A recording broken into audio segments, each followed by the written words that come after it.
नमस्कार प्रिय विद्यार्थियों, वीके नॉलेज इलेक्ट्रिकल में आप सभी का स्वागत। यूपी मेट्रो मेंटेनर इलेक्ट्रीशियन का एग्ज़ाम हुआ था 12 मई 2024 को। रिजल्ट भी आ चुका है, सिलेक्टेड बच्चों के रोल नंबर आ चुके हैं। पॉइंट था कट ऑफ को लेकर जो जारी नहीं हुई थी, आज ऑफिशियल अनाउंसमेंट हो चुका है और कट ऑफ जारी हो चुकी है। कुछ बच्चे इस बात को लेकर कन्फ्यूज़ में है कि ओबीसी की मेरिट जो है वो अनरिजर्व की मेरिट से ज़्यादा कैसे हो सकती है, तो इसी पर बात करेंगे। और आपने अगर अभी तक ये अपडेट नहीं देखा है तो आपको साथ में जानकारी भी दे देते हैं कि कितनी रही थी आपकी कट ऑफ। वैसे तो ये छोटी छोटी जानकारियाँ जितनी भी होती है आपको बता दूं कि हम टेलीग्राम पर प्रोवाइड करवा देते हैं। छोटी इन जानकारियों का वीडियो बनाना ज़रूरत नहीं पड़ती है, लेकिन इस पर थोड़ी चर्चा कर रही थी इसलिए वीडियो बना रहे हैं। सो आप टेलीग्राम से ज़रूर कनेक्टेड रहिए हमारे साथ। छोटी छोटी इन्फॉर्मेशन हम आपको वहीं पर प्रोवाइड करवाते हैं। डिस्क्रिप्शन में लिंक है, टेलीग्राम ज़रूर ज्वाइन कर लेना। आ जाओ शुरू करते हैं।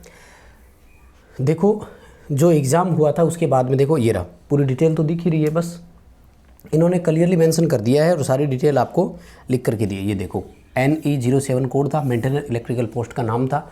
कट ऑफ क्या दिखाई है, marks obtained by last short listed candidate, यानी जो शॉर्ट लिस्टेड कैंडिडेट है उसमें लास्ट शॉर्ट लिस्ट जो हुआ है ना, उसके ये नंबर दिखाए हैं इन्होंने कि कितने नंबर वाला बच्चा सेलेक्ट हुआ है।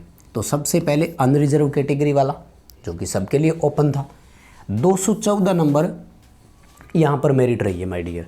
कितनी, अगर मैं इसे परसेंटेज में कन्वर्ट करूँ, अच्छा पहले तो ये बताऊँ कितने में से हैं।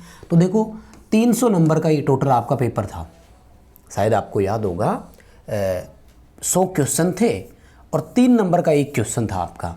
तो ये 300 में से आपके नंबर हैं।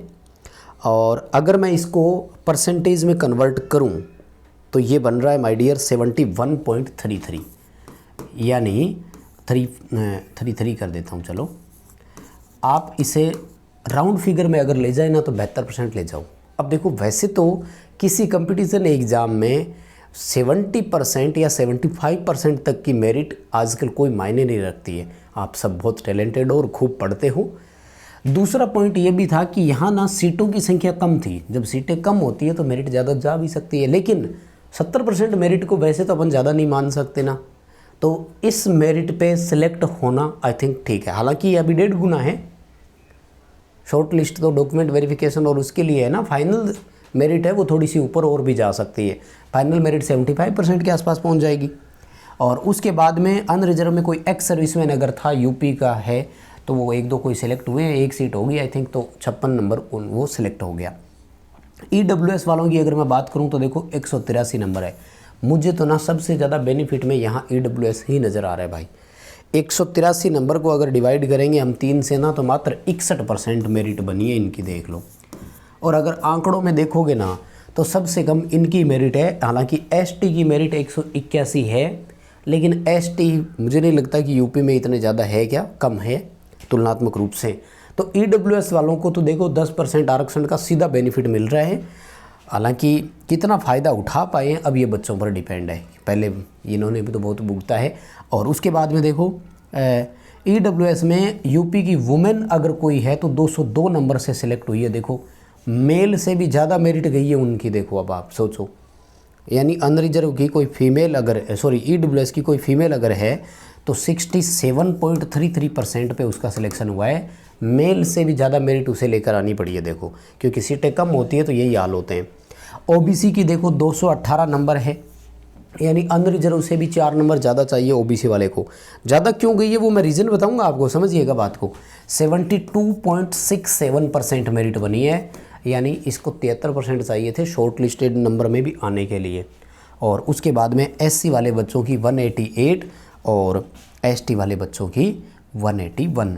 और अगर वुमेन कैंडिडेट की बात करूं तो SC में भी देखो जो फीमेल कैंडिडेट है 192, यानी इसको भी मेल से 4 नंबर ज़्यादा लाने पड़े यहाँ पर, है ना। महिलाओं को देखो कितनी मेहनत करनी पड़ रही होगी। तो ये तो थी आपकी कट ऑफ लिस्ट, ठीक है।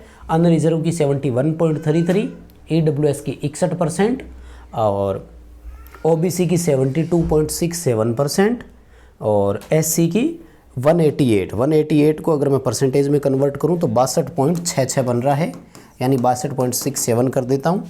और इसका 181 का अगर मैं डिवाइड करूं 181 को 3 से, तो ये बन रही है आपकी 60.33।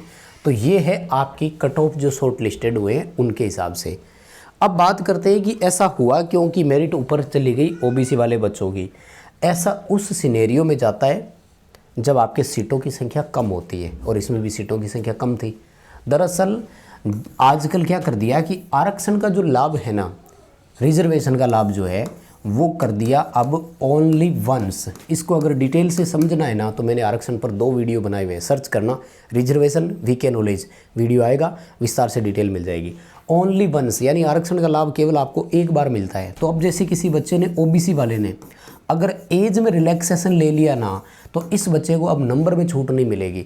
यानी अगर ये टॉपर भी रहता है तब भी ये बच्चा ओबीसी की सीट पर ही जाएगा, ये अनरिजर्व की सीट पर नहीं जा सकता। ओबीसी का टॉपर बच्चा अनरिजर्व की सीट पर तब जाएगा जब उसने कोई और लाभ नहीं लिया हो, और ऐसा तभी होता है जब सीटों की संख्या कम हो। तो ये ओबीसी वाले अपनी सीटों पर आकर बैठ जाते हैं। मान लो ओबीसी की 4 सीटें थी और ओबीसी के टॉपर चारों ही बच्चे जो मान लेते हैं कि 270, 260 और 240 नंबर लेकर आए थे, ठीक है, तो लास्ट नंबर 240 वाला अपनी सीट पर आकर बैठ जाता है और मेरिट 240 फिक्स हो गई। अब 239 नंबर वाले बच्चे का देखा जाएगा कि ये ओबीसी का है या किसी और कैटेगरी का है, एज का लाभ लिया कि नहीं। तो इतना समझ लीजिए कि वो पहले कोई एक फ़ायदा आरक्षण का उठा चुके होते हैं, इसलिए फिर वो हमेशा अपनी ही कैटेगरी में जाते हैं। तो इस वजह से मेरिट ऊपर जाती है। बाकी फाइनल कट ऑफ आपके सामने है, और टेलीग्राम ज्वाइन कर लेना, डिस्क्रिप्शन में लिंक है, ये PDF आपको टेलीग्राम पर मिल भी जाएगी। बहुत धन्यवाद।